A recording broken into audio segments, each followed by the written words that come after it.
we can rebuild it. Better. Stronger. Faster. Maybe. Sequels are tough to make, sometimes even tougher than the original game. They come with baggage attached. The what ifs and what could be's that come with being a follow-up to something liked enough to deserve another try. I've played 2 impressive sequels lately from 2 different studios. The games have 2 different sets of expectations, and the teams have 2 very different goals and capabilities, but both found their unique path to releasing 2 brilliant games. Let's take a look at Psychonauts 2 and Mini Motorways, the potholes they could have fallen into, and how their studios both made worthy sequels. If you want to make a game of your own, you can do it with today's episode sponsor, Core. Core is a new free game creation platform that lets you build, publish, and play games. It's great if you're just starting out and making your own games. It makes it super quick to create even a 3D multiplayer game with no coding required. You can get started with thousands of free, high-quality music, sound, and art assets that they provide. And you can go deeper and customize Core whenever you're ready. You can create your own game logic using Lua, remix and reimagine content shared by other creators on the platform, and even build completely from scratch if you want. When you're ready to publish, you can push your game live instantly on Core with the click of a button. Core is powered by the Unreal Engine from Epic Games and handles a lot of the hassle that usually goes into making a game. Core is completely free, so if you're looking to get started making games easily, click the link in the description and get your feet wet with Core. You ever want to take another crack at something? A chance for a do-over to make things right once and for all? Maybe it's to revisit something you did 5, 10, 16 and a half years ago. I bet you have. But what would you do with that opportunity? Double Fine had to figure that out for Psychonauts 2, the sequel to their cult classic platformer. The first game was unusually story-heavy for a game of that type and era, and had plenty left to explore in its universe and its characters. In the first Psychonauts, you play as Raz, a circus acrobat who trains his psychic abilities in secret. He learns about a nearby summer camp that trains psychic children run by an organization known as the Psychonauts. Raz runs away to the camp where he's taught how to hone his psychic abilities from the camp counselors, and soon uncovers a huge conspiracy as he travels through dozens of minds with all kinds of assorted issues.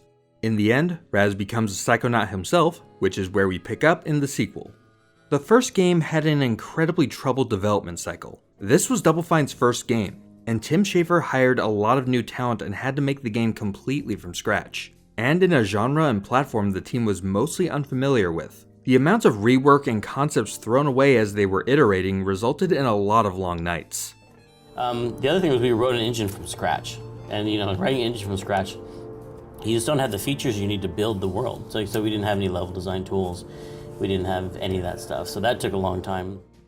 Development started to find footing around 2003, but Double Fine was not out of the woods yet. Microsoft, who had been set to publish Psychonauts, got a new vice president who promptly chose to drop the game. Tim Schafer scrambled to find funding while he paid out of pocket to keep the team together and keep the project alive. At the last minute, Majesco swooped in and saved the day, and the game was released in 2005. Psychonauts is a hybrid of adventure games and 3D platformers, combining the strengths of both genres to create a game with both a well-written story and solid platforming action. The levels are all themed around what's going on inside the heads of different characters, and results in each level feeling incredibly distinct. Psychonauts is unique and has aged quite well, but that doesn't mean the game is flawless. For as good as Psychonauts is, it does feel somewhat like a lot of separate elements glued together. The piecemeal, stressful, just get it done environment where the game was created comes through a little while playing. Some abilities are clunky to use, like telekinesis and confusion grenades. The enemy variety is a bit sparse with a lot of simple foot soldiers, and getting every collectible can be a bit of a pain. While there's a great amount of level variety here, it's clear that most of the focus was on the individual levels rather than an overarching through line. The levels are more self-contained and disjointed than you'd expect. Story sequences would happen between stages, but they served more to set up the next crazy level rather than do much for an overarching narrative. The lengthy development cycles saw the industry trend away from character platformers, and the game was released into the start of the Xbox 360 hype cycle, both of which took a toll on sales. but the game reviewed quite well, and quickly found a dedicated fanbase that would stick around for years. There was plenty of room for a sequel. After a decade and about a dozen other games under their belt, Double Fine finally made the pitch for Psychonauts 2 with a crowdfunding campaign on Fig. The team kept the public updated regularly by posting behind-the-scenes videos on the game's development cycle, as well as footage covering the development of the original game. In them, you can really see the difference all those years of development experience can make. The team seems clearly more organized and experienced, and credited a ton of their success to using more efficient development tools rather than having to make them all from scratch. After 6 years of development and being acquired by Microsoft, Psychonauts 2 was finally released. It's an incredible sequel, full of creative platforming, that takes everything that was great about the original game and adds the polish that you can only find with experience. Psychonauts 2 takes place only days after the first game. Now at the Psychonauts HQ, Raz is enlisted as an intern as a greater threat looms on the horizon. This time, the story dives into the history of both the Psychonauts organization and Raz's family. The overarching story and the individual stories within stages are much more carefully intertwined this time, with every major stage providing a new clue into the foggy history of all the key characters involved. The game explores some heavy themes of love, loss, and mental health while still maintaining that comically snarky tone throughout. Psychonauts 2's gameplay is a refined continuation. Most of Raz's old moveset returns with subtle improvements made across the board to make moment-to-moment gameplay a bit smoother. His side powers are more well-rounded with 5 returning powers and 3 new ones. Situational abilities from the first game like the barrier and confusion grenade were removed, and things like telekinesis are greatly improved with a handy auto-targeting system. The more versatile ability set is put to work against a better enemy variety. We now have flying enemies, fast enemies, large heavy hitters, tar-like creatures that slow you down, all with their own unique strategies for dealing with them, similar to what you might see from character action games. The theming for these guys is better too, as they are now all allegories for common psychological concepts like regret, panic attacks, bad ideas, and doubts. There are tons of other little improvements throughout Psychonauts 2, but I think 2 specific ones show off the attention to detail that Double Fine put into sprucing up what was already a great part of the first game: clairvoyance and figments. Clairvoyance was a great power in the first game, not so much for its practicality, but more for the fun detail it brought to the story. With it, you could see from the perspective of the target and how they saw the world around them, including how they saw Raz. Every NPC would see him in a unique way, based on their own personality and relationships, and it would manifest as a unique cardboard cutout illustration pasted into the world. One of your mentors, Sasha9, would see Raz as a younger version of himself. Another character who spoke in long-winded stories saw Raz as a giant ear. Psychonauts 2 brings back clairvoyance and massively upgrades the idea with higher quality 2D art.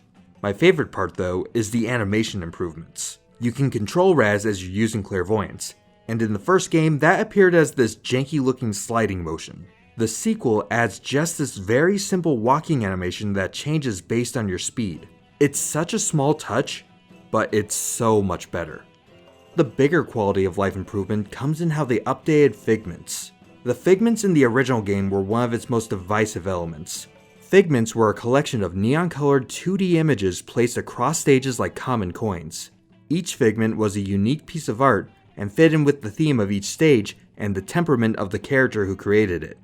The concept was charming, but the original game's figments were a nightmare for completionists. The art itself had contrast problems all over the place. The figments were actually 2D in a 3D world, so you could easily miss one if you were looking at it from the wrong angle. They were multicolored and semi-transparent, and were incredibly easy to lose as they blended into stage backgrounds and didn't look like something you could pick up. The figments in Psychonauts 2 were redesigned top to bottom to improve usability without sacrificing the charm of the concept. The outlines of each figment are now a much brighter glowing neon color and an underlying dark stroke acting as a drop shadow. The color palettes are also chosen more carefully to not blend in as much with their surroundings. Each figment now has a squiggle vision-like animation to create some slight movement to highlight their existence among their mostly static surroundings, and give them all collectively a more unified style. The images are still 2D in a 3D world, so Double Fine added moving transparent paint splotches that always face the camera to give the figments a sort of aura. The figments are much less frustrating to spot in this game. Psychonauts 2 gets my most improved award for taking some good ideas with mediocre execution from the first game and polishing them until they sparkle. So, happily ever after. Lots of sequels play out that way. Take the first game, fix the old problems, and just make more of it. But there's another kind of sequel out there. It can be harder to make, but oh so satisfying if you can pull it off. And for some games, there's really no other option. Like Mini Motorways. Mini Motorways is the new-ish follow-up to one of my all-time favorite puzzlers, Mini Metro. Mini Metro is a subway map brought to life. An incredibly strong and memorable aesthetic over the top of an easy-to-learn but hard-to-master management puzzle game. Mini Metro's gameplay is extremely simple, but the few rules that exist compound on each other to create emergent behaviors that you have to plan around. All this square person wants to do is get to a square, and jump on the first train that will take them there. But so are dozens or hundreds of other shapes. The flow of people from place to place isn't a game rule per se, it's just the result of a bunch of individual behaviors baked in and the transportation network you've created. It's very abstract, but that pairs so nicely in a puzzle game. Not to mention in a game with as strong an abstract aesthetic as this. But Mini Metro is the full package. There's no story to continue. It's like trying to make Tetris 2. Oh, they did that. Well, it's tough to do. What sorts of things do you even try to do to follow up a game like that? The developers at Dinosaur Polo Club wrestled with that very problem for months. In an interview for Twinfinite.net, Robert Curry talked about how there wasn't really an easy answer. Mini Metro we have a much easier origin story for. I'd been to London and I liked the underground maps, and then we had an idea based on that. Road maps wasn't the first thing we'd come across, but we kinda kept coming back to the idea and we were heavily inspired by Justin Smith's freeways. 3 of our programmers began just experimenting with different ways of taking the kind of road building mechanics, and that took many months to kind of work out how that would be fun. To make a follow-up to a self-contained game like Mini Metro, you really have to first understand what made the game what it was in the first place. Essentially, you have to figure out how to do a heart transplant. What we were really aiming to do was to try to capture the same feeling, without making a sequel. We wanted to have the game to have the same sense and cause the same emotions I suppose, and playtype I guess, without being the exact same game. Mini Motorways has exactly that sort of emergent behavior and flow at its core too. You're connecting houses to businesses. Each business will get pins, and then a car from one of the houses automatically takes as short of a trip as it can to go pick up the pin and bring them back home. House color and business color have to match. To connect the houses, you have a limited amount of road tiles, plus some special traffic management tools to use to help smooth out traffic flow. From there, it's just a matter of making sure the routes to the buildings are able to handle the amount of traffic the pins are generating. The core elements of traffic flow and traffic jam management are in Mini Motorways just as they were in Mini Metro, but reflavored just enough to play distinctly. But even though the games have overlapping hearts, there's enough difference between the two to make them both feel unique, and to make Mini Motorways not feel like just a rehash of the first game. The strategies of the two games aren't as similar as you might think. Mini Metro had a lot of micromanagement and being able to change things on the fly. Mini Motorways is all about the long-term macro strategy. Once a traffic jam shows up, it might be too late to do anything about it. You can't reason with the individual cars driving along, plan ahead, or suffer the consequences. It could easily have been a temptation to just add a bunch of new mechanics to the second game, but the devs smartly restrained themselves from it. We did have earlier prototypes which had boats going up and down the rivers, which would then cause bridges to go up and down. Also, we had trains doing the same thing with crossings. I think it's almost like we self-edit before we even get to the point of leaving things out for the sake of minimalism. And we don't push ahead with things that we don't have a strong visual idea for first. Too many mechanics would start to cut against the minimalist strategic puzzler core of the game, and could have easily muddied it up. Adding more isn't always better in a sequel.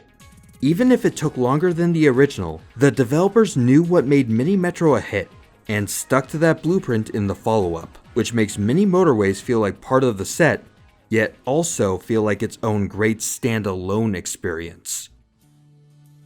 That's 2 great recent sequels.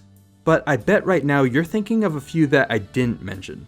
Harness that energy and put it in the comments. We'll talk about sequels and what elements your favorite sequels have improved over their original games. You can take a pretty broad brush with it. Direct sequels, reboots, spiritual successors, I think they all count for discussion purposes. Don't forget to check out Core over at coregames.com or click the link in the description. Psychonauts 2 and Mini Motorways took very different paths to release day, but both are more than worthy successors to their original games.